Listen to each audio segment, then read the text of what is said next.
Well, hello, everybody. Hello. For those of you that don't know me, Dr. Singer Chiropractic Wellness Center. Yeah, I think you already know that. Yes. Welcome. Hope so. So today we are talking about upper extremity health. So how to have the strongest, best upper extremities that you've ever seen. Sound good? Yes. All right, cool. Let's do it. So Guarantee that? sure. So the idea here is we're going to go over first some like the normal stuff, normal anatomy. Then we're going to go into like some of the problems that can happen with the shoulders, and we're also going to go into like why they happen. So obviously cause is kind of important. Too bad shoulders. Oh, we'll talk about it. And we are filming this, so just so you guys know, so we try to keep the chatter a little smaller today. So again, the nerves, we're going to talk about like how the shoulder, any kind of shoulder problems do happen, any kind of elbow issues, carpal tunnel, those kind of things, how they happen, and then obviously solutions. So, because solutions is something I'm, kind of fond of. We like those. We like solutions. Yes. All right, so let's talk a little bit, right? So let's talk about the normal biomechanics of the body, okay? So what we have here, and I have a pointer, check this out. Oh, it doesn't really work on this, but whatever. I thought it was kind of cool. So we have obviously the body, the spine here. Particularly I want to pay attention to this thing called the nervous system, right? We all have a brain. Most of us, we have a brain. It sends signals down the spinal cord and then out through these different areas into all the different parts of the body. We're going to focus in on the ones that go into your arms and your shoulders today. Make sense? Okay. And then we're also going to talk a little bit about what happens when things actually get misaligned and how that affects the nerves that travel into the arms. Because, when we're looking at shoulder health, knee, elbow, wrist health, we got to make sure that we're addressing one of the primary factors that affect it, right? We can't just look at the wrist or the elbow or the shoulder as a by itself, right? It's attached to something, right? And that thing is called your body. So when we're looking at it's true, when we're looking at those and why they misfunction, we can't just look at the elbow and say, oh, it's just, or the wrist and just say, oh, it's just a wrist problem, right? We have to understand that it's connected to other things and very importantly about how we live our lives and things like that. So we're going to go over and into a lot of that. Again, where those nerves travel. So I could actually look at a person when they come in to see me and I can see exactly what segment of their body, number one, just by feeling their spine, number two, by taking x-rays, but number three, there's different tests you could run. So if I had somebody hold their arm up like this and I have them pushed it down, I know I'm testing the C5 nerve root, okay? So I could test that with different segments of the body, okay? So that's what this kind of represents here. Really important to understand, this is right here is called a clavicle, okay? So this thing right here. So we look at not only the neck and the arms and the shoulder joints themselves, but we got to look at everything that's supplying it. So people that have like coldness or like things like that inside of their hands, one of the reasons for that is because we have this thing called the thoracic outlet, okay? So which is made up of, you have the clavicle here, and then you have these veins and arteries that come down and they supply the different areas of the arms, right? There can be misalignments that happen at these areas. So what happens is if we misalign here, obviously we're gonna have, what do you think is gonna happen with the hands? Maybe some numbness, tingling, coldness, things like that. And so that's what we look at. So that's a very important thing. Let's keep going here. Again, I'm just kind of trying to go over some of the normal anatomy that we talk about here. Right here, these are the muscles that create this thing called, you guys heard of the rotator cuff? You guys heard that syndrome? So one of the major things is, you have all these different muscles, the deltoids, supraspinatus, infraspinatus. I'm not going to go over all of them. But one of the muscles I want you to pay particular attention to is this thing called the supraspinatus. That's the most commonly injured. It's right up here. It's the most commonly injured muscle that happens to be in that supraspinatus or that rotator cuff. You also have this big old muscle here called the deltoid, and we're going to talk about what happens when this muscle, the supraspinatus, can get injured and why that happens. Okay. You also have things like bursa, right? So if you're looking at the shoulder joint itself, there's a cross section here of the shoulder. Inside of it, you have the capsular, like a ligament inside of that area there, as well as bursa that are just kind of like these fluid-filled sacs that surround and are around and in between all the different muscles. And the reason that we have those is for lubrication, right? So if you have like a muscle and it was kind of moving like this, you want it to be able to easily slide over around each other, right? You don't want two muscles kind of rubbing on each other. So God in her infinite wisdom made these beautiful little bursa right here, right? To allow proper movement of these. And I'll explain what happens chronically as these can actually become inflamed. And you guys have heard of this thing called bursitis. So I'll talk a little bit about that later. All right, something you got to understand, normal biomechanics of the neck, right? As a baby, you know, when babies are born, you know, when they're in the womb, we're in a fetal position, right? They heard of fetal position. So their spines are born with a C-shaped, okay? So their spines are actually as a C. As they start to crawl, what ends up happening is those arches start to develop. So we have an arch that develops into the neck, arch that develops into the lower back, and those are what's called your lordotic curves, okay? Pretty much means it's going up and backwards like this, so back towards the back, okay? And that would be a normal thing, and so everybody is supposed to have that, and I'll explain a little bit later what happens as, if not necessarily just because of age, but due to postural imbalances, and I'll go over how this stuff happens and how it will affect the actual weight of your head on your body. Okay, so these are the symptoms, or the symptoms that we're going to talk about. Okay, things like rotator cuff tears, supraspinatus, infraspinatus, teres minor. Those are all the different tears. They're graded 1 through 3. Grade 1 being like a very kind of like a small little tear.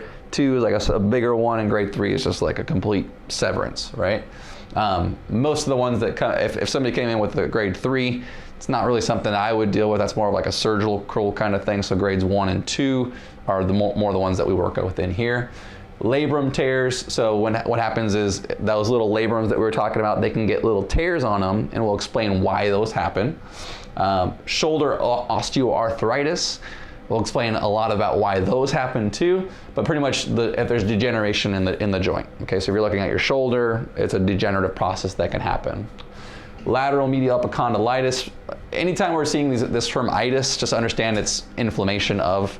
So the epicondyle, so we're talking about the lateral aspect, that's this side, and the medial aspect, which is this side, also referred to as like golfer's elbow or tennis elbow. Okay, that's the more common names for it. Pretty much itis means inflammation, so it's just that's the Latin term for it. So, you know, just to sound really smart, we got these nice, cool, big names that we added to them. Carpal tunnel syndrome. How that happens, we'll explain a lot about what that is, but pretty much you've heard people that have like numbness and tingling in their hands, pain in their wrists, things like that, and we'll explain like how that happens, but a lot of it, actually, just give you a little preview, a lot of it's coming from neck issues called a double crush injury. So number one, there's a problem up here, and then there's a problem that happens down here as a result of it, okay? Bursitis, so we talked about a little bit about that, so there's inflammation of those capsules, and the last thing we'll talk about is hand osteoarthritis. So in the actual hands themselves, how they can actually become degenerated, and why they happen, and how you can prevent it, right? And if you have it, how to slow down that process and make it so your hands last a lot longer. Make sense? All right. Oh, it's on this. Okay, cool. So who's affected? I just kind of got carpal tunnel syndrome. I'm not going to go through every single one of those because I don't want to bore you. But 8 million people, just to give you an example of it, 8 million people per year get carpal tunnel syndrome. 7.4 billion people have a work comp costs per year for 7.4 billion in work comp costs per year for carpal tunnel syndrome alone. So I mean, that's just one of these disorders, right? And obviously, if you factor in all the other ones, it's like billions and billions of dollars on this, when a lot of it can be easily prevented, and we're going to talk about that. Cool? All right, I'm going to skip this today because I want to talk a little bit. Right. about these. So why upper extremity problems occur? I want to get straight down into it, okay? One thing I will tell you, the body, if we're talking about just principles of wellness, the body is meant to heal. Does that make sense? The body will do what it has to do naturally to heal. So I'm giving you all these different problems that occur, but they're only occurring because of what we do to the body, okay? And we're gonna talk about what we can do to help our bodies heal. Does that make sense?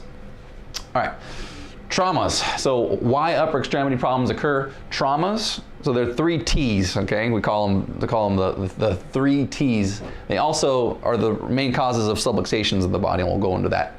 You guys already know what subluxations are, but we'll talk a little bit more about that later. Traumas, physical stresses, toxins, chemical stresses, or thoughts, emotional stresses. And we're gonna go into all of these, okay? So let's start with traumas, okay? So number 1, being overweight is actually a trauma on the body, okay? Does this make sense? How this works. So every 1 pound of excess weight that a person has, so let's say your BMI is supposed to be a certain weight, right? Every pound over that, you're putting an additional 4 pounds of pressure on any weight-bearing joints, okay? So that's including things like the spine, right? The hips, the knees, the ankles, all that as well. Now on top of that, when more relating to this area here, weight, so if we're talking about, like, let's say if somebody has an extra gut, right? What ends up being pregnant. No, well, this can affect it too. That's gonna, well, pregnant. in a way it does. In a way it does. Absolutely. Because what ends up happening is if we have a certain different, you're shifting your center of gravity, right? So overweight or something like that. What ends up happening is you'll have compensations in different areas, including the neck. Does that make sense? So this is one of the reasons that we could actually have misalignments in the neck that can create problems in the arms and the shoulders. Blunt force, super, I mean, we're not going to go into too much of that, but eventually you get struck on your shoulder or your neck or something like that. That's obviously a trauma that can happen, blunt force trauma, that can misalign different joints, right? And so let's say that your shoulder joint is misaligned for a period of time. Your body, in order to stabilize that area, will start to actually, they call it degeneration, but it's actually a stabilization process that happens. Does that make sense? Mm-hmm. To stabilize that area, your body will naturally try to defend itself by doing that, okay? So, and that's called the progressive degeneration that happens. Physical inactivity, movement deficiencies. So let's talk about, the overuse of flexors, okay? So when we talk about carpal tunnel syndrome particularly, what we do as a society is we use our flexors way more than we use our extensors, okay? There should be a normal balance between the front and the back. Like, I think it's like 4 to 5. I think I wrote it down there later. It's supposed to be about like 5 times here, 4 times right here, okay? The strength level, strength ratios. What ends up happening is that because we do a lot of things that are grip strength in nature, right? So type, especially people that type for a long periods of time during the day, opening jars, a lot of mechanics, I mean, cell phone usage, all this stuff is all flexor, right? Flexor heavy. What ends up happening is you get an imbalance of the muscles from the front to the back. You get more strength on this side. These muscles become weak and as an inhibition. And what ends up happening is that carpal tunnel could actually start to collapse, okay? And to add part of that story is, of course, if the nerves aren't being sent into the arms properly, that will also add to that imbalance. Does that make sense? So what we have to make sure we understand is that, yes, if we're talking about like cures or solutions to this, we'll go into a lot more of those a little bit later, but the solution is understanding where the problems occur and preventing those. Does that make sense? You have to know the cause, cut that off, stop, reopening the scab or reopening the wound, and so it can heal. Make sense? All right, cool. And I'll go over the different exercises to do to make sure that those extensors are nice and strong later. Misalignments of the spine, so particularly in the neck. So we'll talk a little bit more about anterior head carriage, or it's called a global subluxation, or the spine is actually in a misposition, and what it does to the nerves here. Now what it does, so I'll just go into it. I would like to bring up that little chart here so you guys can see it one more time. All right, so here we are, right? Normal has a good curve in it. What ends up happening is if, let's say that you had any of those traumas that we talked about, physical stresses, chemical stress, emotional stress, this bone can actually shift out of alignment. Let's use a car accident, okay? Driving along, somebody hits you from behind, your spine realigns, it's called a whiplash injury. That spine can actually get misaligned like this. Also, things like cell phone usage, computers, what else, right? Because how do most people use their cell phones nowadays? It's like this, right? So you're reversing the curve in the neck, and so over time that can obviously put pressure on the nerves there, which go down into the arms here, right? Now, what does that do to the weight of the head? Okay, so normal pounds. So we say about 10 pounds average, but for this example, we use 12 as the actual normal weight of the head. For every inch of forward head posture, it can increase the weight of the head on the spine by an additional 10 pounds, right? So 2 inches forward, 32 pounds. 3 inches forward, 42 pounds, right? So this is the amount of pressure that can be placed on it. So if you're walking around like this all day, what do you think that's doing to the shoulders, right? Does this make sense? Yeah. So that's just some of the stuff that we work on. Now, in order, because you're going like this, it's putting a lot of additional strain on the back muscles here. So naturally your body will want to round out to allow the nerves to have normal normal flow from different areas of the body. So you'll have this reflexive kind of thing like this that'll open up those areas, okay? So that's how that kind of process works, okay? Now, lack of the nerve flow, and so on top of this, right, so we said that, okay, we're going forward like this. This area here, which is, you know, where the supraspinatus muscle is right there, it's going to have a lack of nerve flow to it, also a lack of blood flow going into it, which, you know, what muscles need, right? Nerve flow and blood flow. So if you have that anterior head carriage just putting pressure on the nerves there, ends up happening is that muscle will be easily torn, right? That's where you can get those tears that come up in that area. Now, because that muscle tears right there, you have, again, this big deltoid that's on top of it, it will actually start to reflexively pull and contract up like this. When it does that, that's called an impingement that happens in that joint right there, okay? Can be very painful. So we'll talk about how to actually fix that. Obviously, part of it is making sure that the nerves are being sent properly to that area there, and also just getting the posture set up to the right position, okay? Good. Okay. Now, on top of that, improper blood flow leading to bursitis. Let's talk a little bit, right? So remember we talked about those little bursa that were sitting around those areas there? If we have improper blood flow, because, you know, your head's like this, putting a lack of blood flow into those areas, what ends up happening is your body will reflexively try to swell up those tissues to be able to regenerate the blood into those areas. Does that make sense? Mm-hmm. So that's a problem. That's so for chronic cases that happens over a long period of time. It's not like, you know, you can get bursitis if somebody hits you like this, right? That bursa can swell up. That you'd use ice on. But if it's something that happened over a long period of time where the body's reflexively trying to heal that tissue, you actually want to put heat on that area to actually continue to draw blood flow into the area so it could regenerate that tissue. Does it make sense? Mm-hmm. So for chronic bursitis, heat is your best friend. Got it? Okay. Toxins. All right, so we talked about traumas, how they cause it. Now we're going to talk about toxins. All right. Now, one thing I'll say for sure, because diet is a big part of this whole picture, right? So your joints need nutrients in the blood supply to heal. Mm-hmm. Does this make sense? Mm-hmm. Because your body makes all your tissues out of what? Food. The foods that you eat, right? So you got to make sure that you're supplying your body with the proper constructs to be able to create what it needs to. And I'm going to go over what specific diets would be good for this, supplements and things like that as well, that are the actual ingredients that your body needs for that, okay? So, but mostly, we're talking about toxins. This is the standard, we call it the SAD diet, the standard American diet.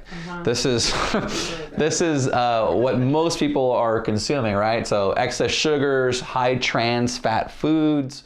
Another thing here, we talk about like, so tobacco, if you're using tobacco, that damages blood vessels, leads to inflammation, right? All those things are not good for it, right? Dehydration is another really, really important thing for this, right? Because most people, I'd say a majority of people are walking around dehydrated out there. And what ends up happening is, because your body needs water in it, right? We know we're all 70% water. If we're not getting the proper hydration, those tissues and so first of all, the blood will become more viscous, right? Be more thick. Okay, so if you have thick blood trying to get into joints, what do you think is going to happen? Will it be able to easily penetrate those areas? No, right? So it'd be harder to get into those joints. So really important to make sure we're getting plenty of water in our diet to be able to get into to be able to filtrate those tissues. Make sense? So I'm going to give you a solution right now. How much water should we be drinking every day? Has to do with your weight. Yes, it does have to do with your weight. What's the recommendation? So half your body weight in ounces every day is my recommendation, right? So that's what we want to make sure we're doing, okay? All right, we talked about subluxation, but just as a visual representation of it, you guys have all seen this, but you have the bones, right? So normal alignment, the bones stack up on top of each other easily, the nerves can flow normally, right? When one of those bones gets shifted out of alignment, it will put pressure on the nerves. Again, those are the nerves that go down into the arms, hands, shoulders, things like that. So anybody that's trying to address any kind of carpal tunnel, any type of golfer's elbow, any kind of shoulder issue, and not looking at the neck is doing their patient a disservice. Does that make sense? Because this is where they actually get their nerve supply from. Visual representation of that, and so on top of that, of course, we look at the clavicles because those can actually suppress arterial and venous supply, okay? Make sense? On top of that, this right here is the ulnar nerve. Now, there's nerves that happen to be inside of the wrists and the hands and stuff like that too, right? You okay? But what ends up happening is you could have misalignments of the actual bones themselves at the elbow, right? So the ulna or the radius can actually misalign. Part of what we do is actually adjust those bones to get the nerves to flow properly. Make sense? Got it? Cool. All right. I mentioned this earlier, right? Supraspinatus is the most commonly torn tendon in the actual the sits muscle. What ends up happening is you have a reflexive contraction of that big deltoid muscle, pulling that bone up into it right there. We talked about the bursa. I'm not going to go over more of that. Rotator cuff tears, right? So these, I mean, I put a bunch of tears on here. So it's just to understand that tears can happen in any one of the joints. It doesn't really matter how we address it, it's all going to be the same, right? Making sure that the nerves are flowing properly into that joint is like the number one. Getting the proper head carriage in the right position, but also there's exercises that we can do to help to draw blood flow into those tissues, because what's going to repair this? The blood. The blood, right? The blood and the nerve supply, and we'll just call it the body, right? The blood, nerve supply, the body will heal these if it's allowed to. Make sense? So there's some cool exercises that we can do to actually draw blood, draw nerve flow into those tissues for them to repair, because they'll repair. And a lot of people, it's interesting. I hear this a lot. It's like, oh, I don't know if that's gonna heal. I've had this for so long. Well, the only reason you've had it for so long is because you never really addressed the cause of it. Does that make sense? Because you keep trying to go around the cause. Of course, it's never going to heal, right? You got to address the cause of it. Okay. Now, this is a picture of osteoarthritis. Again, because that muscle, that bone's getting shoved up usually because of weak supraspinatus. That bone can come up into here. Again, how do we take care of this? Same kind of thing that we're talking about if we're trying to regenerate like tissues here, right? Because again, bones can heal too. Right? Because if we've got a fracture in our arm, that would heal too, right? Yeah. The body knows how to heal it. So of course it'll be able to heal a ligament tear or something like that, which is, it's a different part. Golfer's elbow and tennis elbow. pretty much what I was talking about with this. You don't have to read all about it. It's just, again, making sure that the proper muscle strength is working on both sides, right? Because if you have one side that's working a little bit harder or overused, of course it's going to start to pull on that that side of the elbow comparatively to the other one. So real easy to actually fix this kind of stuff is to work the other. So like, let's say again, your flexors are working too hard to create golfer's elbow. How do you fix that? Strengthen the extensors, right? Are these your flexors here? These are the flexors on the front, Side. extensors on the back, Okay. right? And so the opposite is true for somebody that has like tennis elbow, right? Or lateral epicondylitis, right? Make sense? Mm-hmm. Again, have to make sure the nerves are flowing into the arms and into the hands to make sure that this is going to heal properly. Now, up close view of carpal tunnel syndrome. We talked about if the nerves aren't flowing into those areas, how it's going to create an imbalance of the muscles there. And actually, this is just a cross section of a normal, like a cross section of the wrist itself, right? So you have all of these bones that are there.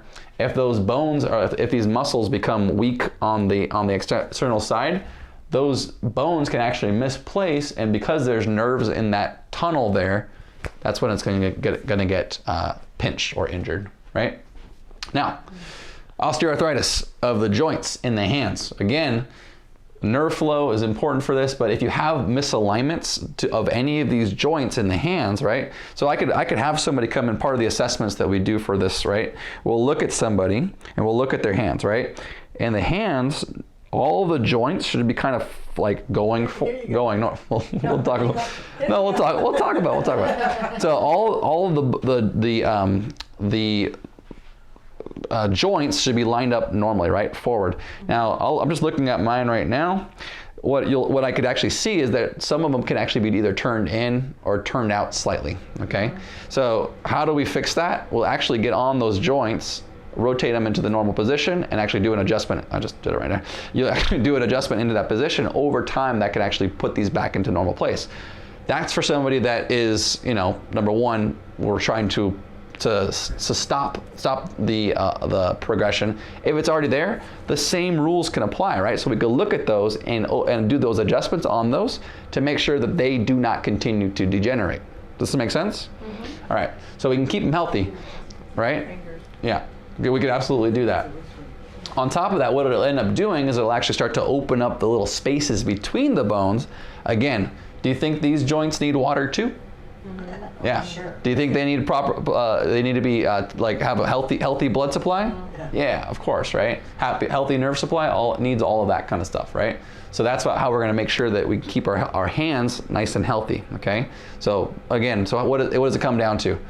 Making sure that it's moving, right? Moving properly, and making sure that it has the proper blood flow and nerve flow into it. Got it? I have a question. go for You it. mentioned like blood supply. Yes. And so I just thought, after we get adjusted, should we not ice So it's a great question. Yeah. Super good question. Yeah. I ice my shoulder, right? Yeah. So sometimes, but I don't actually know if I'm supposed to be icing my shoulder now that you're talking Yeah. about this. So I don't recommend. So for the spine, we never ice the spine. Okay. Extremities, things like that. I would limit it to if you only really super need it. So that's my answer for that. Okay. Yeah. It's mostly heat? I mean, heat's fine usually on those extremities, but most of the time more just like keeping it moving, like keeping it moving, small walks, things like that. I mean, Okay. lots of water to help support. the inflammation with the ice, but then it also decreases the blood flow. So Yeah. So part of the healing process. It's a great point. Part of the healing process is that blood going to it, right? So if I'm adjusting an area here, we're actually creating a small amount of inflammation at that joint, and that's how your body heals. Your body actually heals through inflammation, right?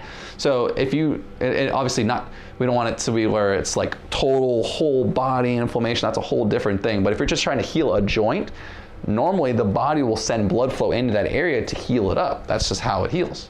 It swells. Yeah, so that's not like, see, if you got a cut, yeah, you got it'll swell up. That's part of the natural healing process that your body does. So yeah, if you're, I would say don't ice directly after an adjustment.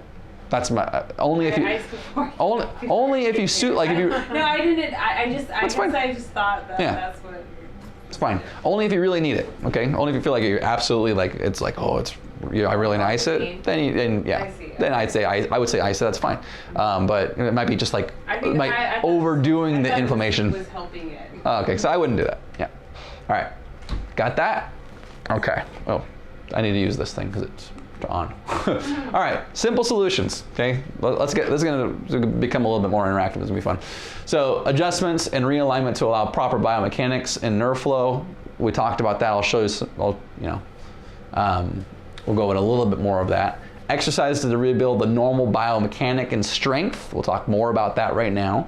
Proper ergonomics, we'll go into all that. Stress reduction, obviously for emotional, right? Getting proper sleep, why is that important? Obviously, yeah, your body heals when you're sleeping. 80% of the healing that happens to your body happens when you're sleeping. So getting good sleep is super, super critical. Maintaining a healthy weight, we talked about the reasons for that. Supplements and essential oils and detoxification, all of these are super important for just general health of the body and for upper extremity health in general, okay? Keep going back to that because I'm not used to it. Some of the things that we like, these are just before after pictures of just the kind of results that we get in the office, right? So straightened out neck, getting curves afterwards, right?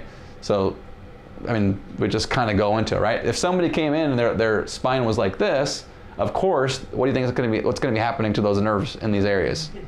It's going to be pinched, right? So these are the areas that go into the arms, things like that. Same things with the lower back. We're not going to go into those right now. This is how I do adjustments. You guys have seen these.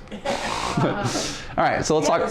Yeah, we've seen them. So exercises, right? How do we do these exercises? So we'll go into it. So neck extension exercises in wall stands, chin tucks to regain proper head carriage. Okay, so neck extensions. So take a, give me 1 second. Let me grab one.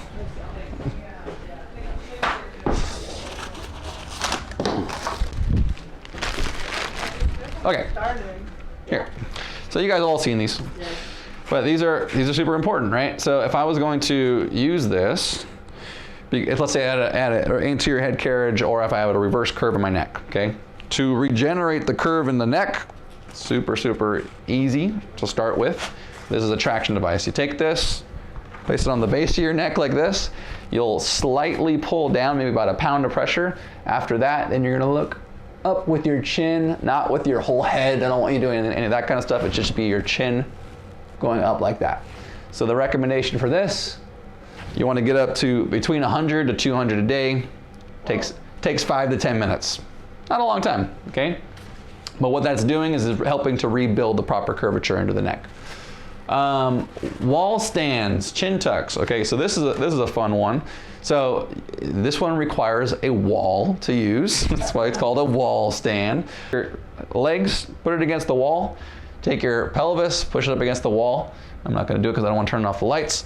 Take your shoulder back, down and back like this. But the key for this one, for the upper extremity, so this is particularly important for somebody that has like a really forward anterior head carriage.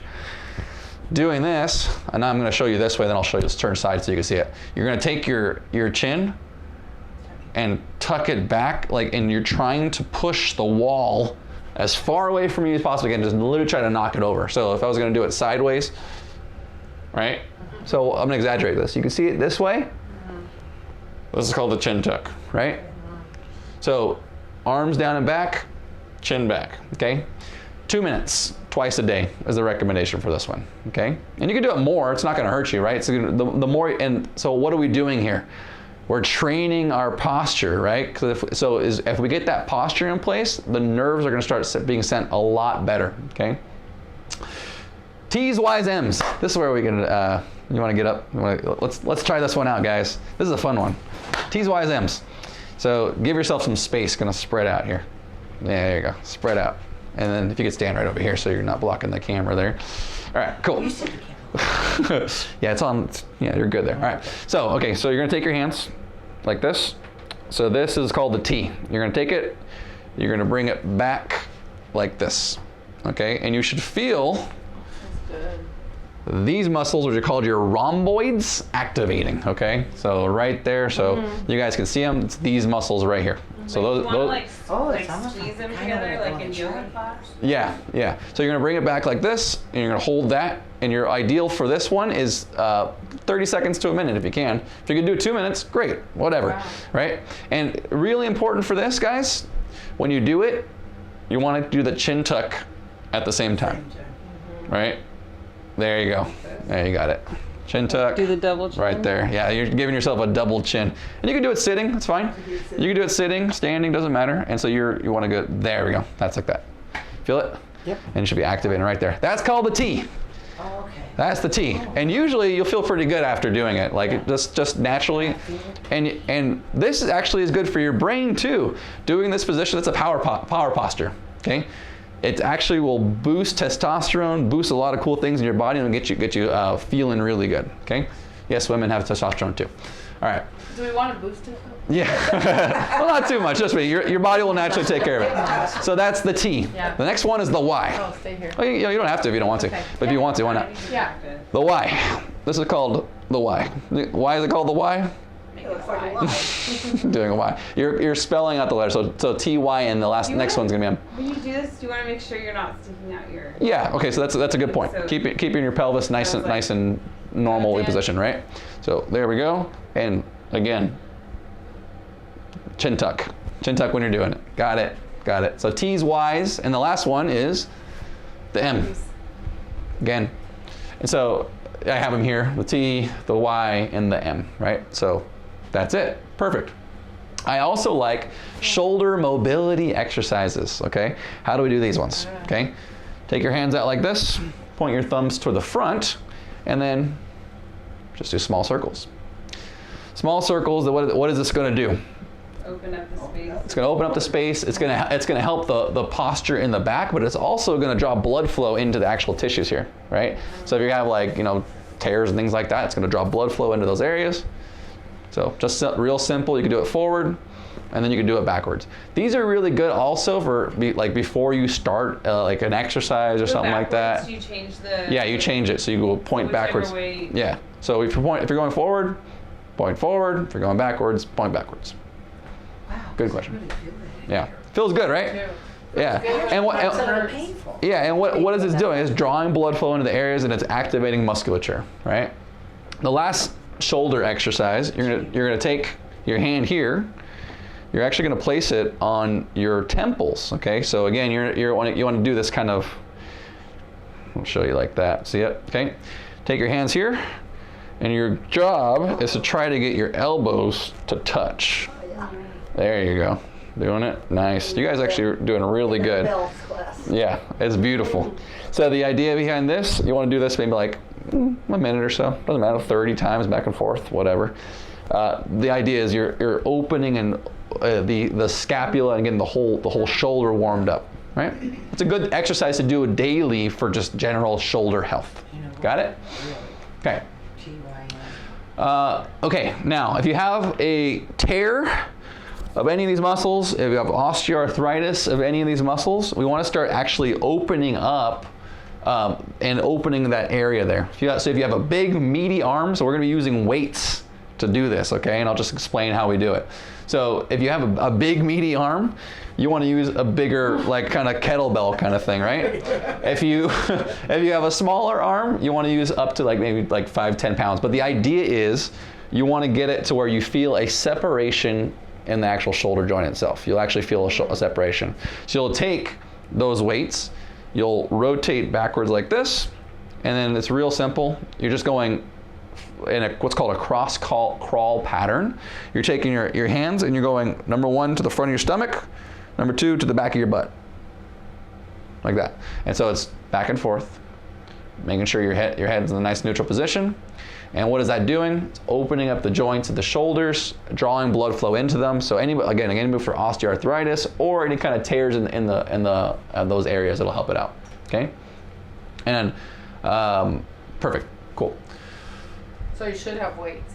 Yes, some weights. So the idea is you can do it when you're doing it like this, but you're not getting the separation. You need the weight to actually open up the shoulder joint. Yeah. Okay, so that's for that right there. You could all try this out, pulling fingers for any kind of osteoarthritis, right? So what you're doing is you're actually opening up the joints. So you're opening it, doing a nice little simple rotation kind of movement. It's really, really simple. A nice little massage on it. All that what is it going to do? It's going to help prevent, or it's going to help. It's going to help to prevent further degeneration in those joints. Does this make sense? To like crack your joints? So I don't say crack, that's different, okay? Oh, okay. What am I doing? We're opening up, we're opening, we're opening up the joints. It's completely different. Okay. You're cracking, you're pushing things together, right? Okay. That's not what we want. We're doing more of an opening kind of stretch, okay? And you can just do like simple. If it makes a slight pop, that's fine. But if it doesn't, that's mine fine pop. as well. Yeah, it's fine. Mine don't really pop. It doesn't matter if it makes a pop or doesn't make a pop. Okay. It doesn't matter at all. As long as you're opening up, you're just feeling that, you feel a little pull on the muscle. It's a distractive therapy, right? It's distracting it out, and that's fine. Nothing wrong with that. All right, we talked about extensor strengthening. We didn't really talk about it too much, but carpal tunnel, right? So we talked about if you have carpal tunnel, that these extensor muscles become weak. If you have lateral epicondylitis or medial epicondylitis or golfer's elbow, you want to start strengthening the other side, right? So how do we do that? We take rubber bands like this, super, super simple. Size 32 is what we use. And you want to go from a flower bud to a claw, okay? Flower bud to claw. If you guys want to try them out, Sure. take some, pass them down. And you're taking it here, and you're just opening, just like this. And you want to make sure when you're doing this, your chin and your head is in a nice neutral position, right? So just opening them up. And your goal for this is at least 2 or 3 times a day till you're fatigued in these muscles. In other words, how do you know you're fatigued? It's like, oh, I don't know. It's like, I don't know if I can do another one of these, right? That's how you do it. So. Oh yeah, because I can feel it out here. It's hard. So do it without it first. Right? There. See that? This, Yeah. and then. Yeah, exactly. So start here and then go up to that. Like a cat. So you have to work on it. So if it's too hard for you to do it with the rubber band, start without it. I can feel it in here. Oh yeah, you should. Yeah. So start without it if it's hard for you to do it, because you're still working the muscles. It doesn't matter. As long as you're working the muscles, you're good. So if you need to do it without it for a while first, great. They're it's really fine. weak. That's fine. That's fine, because it'll get better and stronger as you go on. So that will help prevent any kind of carpal tunnel from happening, keep your wrist nice and strong. So it won't be instability of those muscles there. Temporary solution. Okay, so you could also, if you have that carpal tunnel, you could take a like electric tape. And so if you can see in this picture right here, you could take electric tape and you could tape it right around the big part of the meaty part of your thumb. And what that will do is it'll temporarily, while you're being healed of this kind of stuff, allow the nerve flow to get into your hands, right? Kind of like the same thing as splinting. Yeah, it's a taping. It was like a splinting to actually keep the nerve flow into that area. Okay, not so much to restrict your movement. Exactly. The idea is you're allowing you're regaining proper carpal tunnel using this taping method. Right? Make sense? Sleep with your tape on there? You can, yeah. Just keep it on. Yeah, absolutely. That's when That I way you fall don't asleep. Yeah. That way you Yeah. don't turn your wrist like off Yeah, you and when you you could, sleep. yeah, you could do that absolutely. But you won't need it for a long period of time, right? So as long as you're doing it, it'll help that process along. Strengthening the proper muscle. Again, we talked about if you have carpal tunnel, if you have like medial epicondylitis, you want to strengthen the extensors. So you could use a simple weight for this, right? So you could also just get a weight and just kind of go back like that. That'll help your extensors. To do the flexors, which most people don't really need it, but this way. Yeah. This way. I need that. Got it? Mine are like All right, cool. Mine are Other parts of curve correction, you could look up this thing called a posture pump. And so you could actually put it right underneath the curve in the neck, something you blow up, and it actually will help to rehydrate the discs and open up the nerve flow into the neck. Really cool device that we use. Okay, you guys can have a seat. So proper office ergonomics. So let's talk about these, right? How am I doing on time? Really good. Okay. So proper office ergonomics. So if you have a desk job or what I recommend is a standing position. But you can go back and forth. It's hard. I use the standing or the sitting. I use both of them. So if you're going to be standing up, this is just some simple things. Having a footrest is really, really good, particularly for for lower back too. Kind of like helps to distribute the weight evenly, or just kind of give you a rest on one side or the other. The actual keyboard should be about elbow height. That's if you're seated or you're standing. Either way, just think everything kind of like 90 degree angles. The screen should be about the height, like the top of the screen should always be about the height of your actual eyesight, right? So you're not like kinked down or looking too far up during your work positions.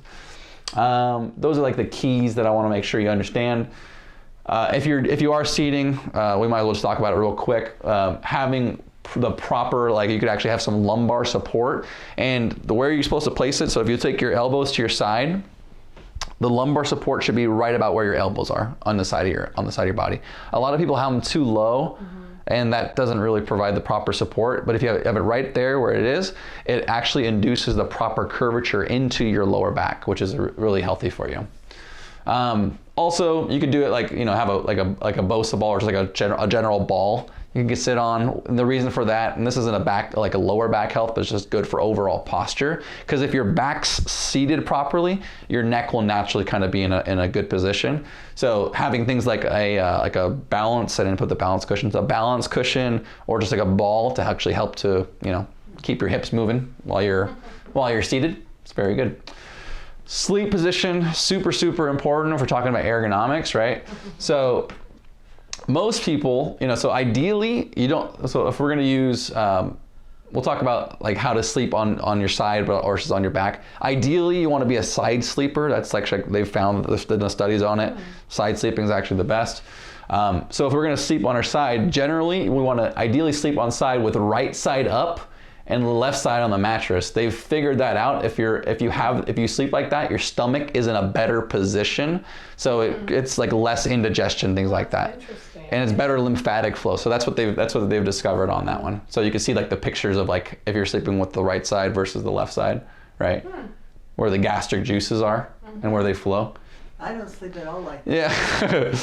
So, okay, and so if we're talking about the pillow, because, really the ideal is to have your posture when you're sleeping to be the same if you were just standing up, right? So if you were standing up, you wouldn't want a pillow, or let's imagine I'm on my side right now. You don't want a pillow that's gonna kink your head up like this or drop it down like this, because either way you're pinching nerves on one side or the other.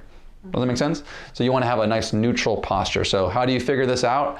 Have somebody take a picture of you while you're sleeping on your side. Not while you're sleeping, but you have a pillow, lay down, see if your head's in a good position, okay? Make sure, Most people use pillows that are too big. I think most people use way too much pillows. I mean, the majority of people that I talk about use too many pillows. I sleep fine. Yeah. And I sleep sitting down. Yeah. Okay. That's a whole different. That's a different thing. So that's the general, right?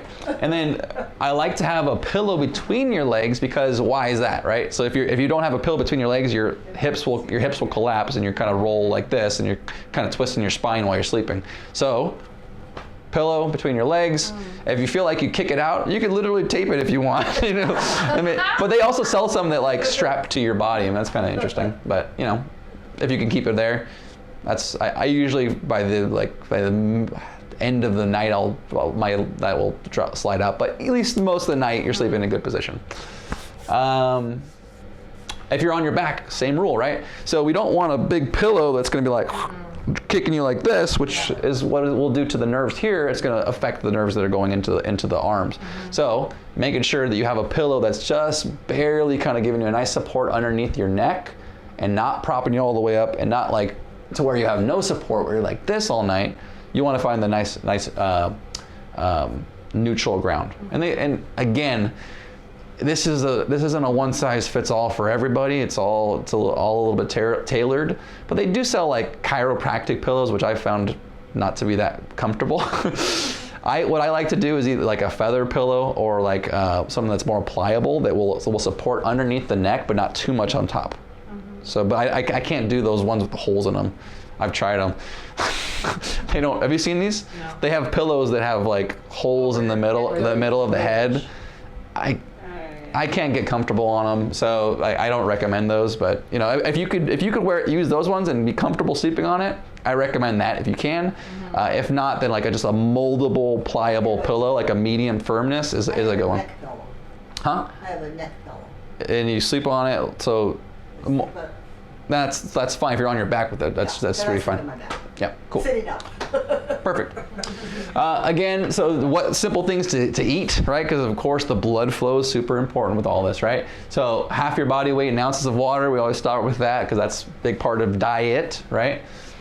These are just simple diets that you could look up. There's plenty of resources. This is not a diet class tonight, but we're just giving you general principles about it. Mediterranean or paleo diet, fantastic, right? Simple things that you can do.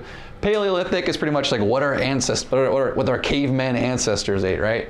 Mediterranean is just heavy on good healthy fats, lots of vegetables, lots of fruits. I mean, that's the basis of it. Bone broth, collagen. So I'm talking about specifically people that are trying to regenerate joints, like your fingers or for your shoulders or for whatever, right?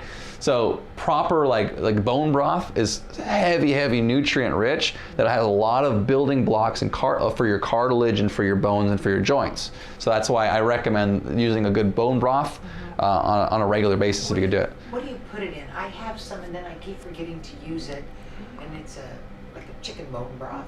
So you could. Are you supposed to mix it? There's a lot of ways you could do. I know people that. I know the people that drink it. Yeah. Mugs. Yeah. You could just drink it. Kind of weird, but Yeah. They sell supplement forms where you can mix it into smoothies. I mean, there's lots of ways you can get the bone broth into your diet, right? If you have like soups every Yeah, night before soups. the main course. Yeah. Does it lose any with heating it up really hot?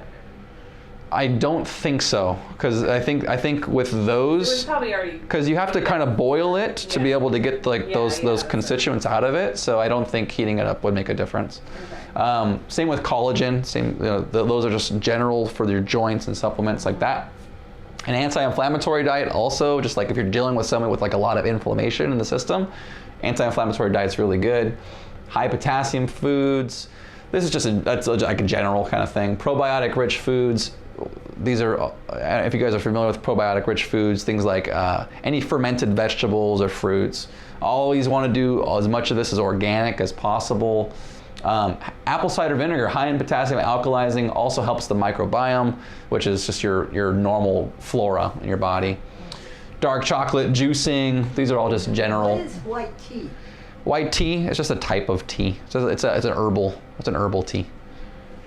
It is herbal? I believe so. Is it? I believe so. I could be mistaken. Yeah. I'm not sure either. Okay. But I think it is. It is. Is has it? to be. I think it's got to be, right? All right. Anyways, well, we could look that up later. I'm not sure. Here's some simple supplements that you could do, right? Chondroitin, fantastic for joint health. Glucosamine, these are all the joint health ones. Glucosamine, high hyaluronic acid, these are all really good for rebuilding cartilage, rebuilding any kind of tears, things like that, really good for that. Turmeric and garlic, these are good for anti-inflammatory purposes, right? So just a lot of inflammation in the body, want to just kind of calm it down. Turmeric and garlic are super good for that. And omega oils, it's just good. Every one of your cells is made up of fat, so you need to have a good amount of healthy fats in your system. This is just a good omega oil to supplement with. What about the CQ10s? CoQ10. CoQ10s, I'm sorry. That's another just a generally good one, specifically for heart health, really good for it. But in general, it helps the mitochondria function. So if you're helping your mitochondria function, that's really good for anti-cancer properties, anti-seizure properties. I mean, in general, it's good. So that's not one specific thing, but again, I'm talking about specifics for a specific kind of things. But a lot of these things, what's good for one thing is, it's good for the whole body. God bless you. So yeah, all right. So again, some simple essential oils you could use too. This is more for pain relief, anti-inflammatory purposes. Turmeric, cocaiba. Cocaiba is actually, you guys have heard of CBD oil. It's not CBD, but it has similar properties to it, which it stimulates the endocannabinoid system, so it acts in the same way that a CBD would. So it's good. Deep Blue is just a simple one that doTERRA makes, which is just like a natural muscle rub. Good for just like general, like if one of these areas is like a little tender, a little painful, you could use that on it. Birch, lemon, lime, peppermint, wintergreen, all of those, you just mix it with like a coconut oil, or what they call a carrier oil, and just kind of rub it into any of the areas that are affecting you. Much better, in my opinion, than taking like pain pills or medications, because what are the side effects of those things? I mean, you know, if you're looking at like NSAIDs or anti-inflammatories, what they do is they actually don't allow the cartilage to be rebuilt, right? So if you have like a joint and you're trying to rebuild it and you're taking NSAIDs at the same time, your body won't be able to reproduce itself. It just won't do it, so it'll stay stuck. So that's why I definitely don't recommend like NSAIDs. I can't tell you to take it or not take it, but I wouldn't take it. That's like me. ibuprofen, are you referring to, or Tylenol? Ibuprofen, yeah. Okay. Yeah. But yeah, so that's that. Simple stress reduction stuff, right? This is just good for overall. I want to end on this. Gratitude, super important for general health. I'm actually gonna have a whole class on this pretty soon. We're gonna talk about all these different things because it's gonna be fun. Thoughts, actions are congruent with your values. So if you're acting in a way that you shouldn't be acting, or you're doing something like, if you're cheating or something like that, your body will start to literally eat itself up, right? These are not good for you. Meditation, guided, individual, right? So these are the different types of meditation, just general practices to clear your mind. This could be as simple as just sitting there and breathing deeply, right? Really good for you. I mean, really simple. Affirmations, visualization. We're gonna go more into these later. Journaling your thoughts, diaphragmatic breathing, like I talked about. Right? Okay, that is all. So what we do, we're just, you guys are all patients here, but for anybody that's watching this online or any of your friends, we're always available for a free initial consultation if the people want to come in, talk to us, and see if we can be of service or help to them. So thank you very much.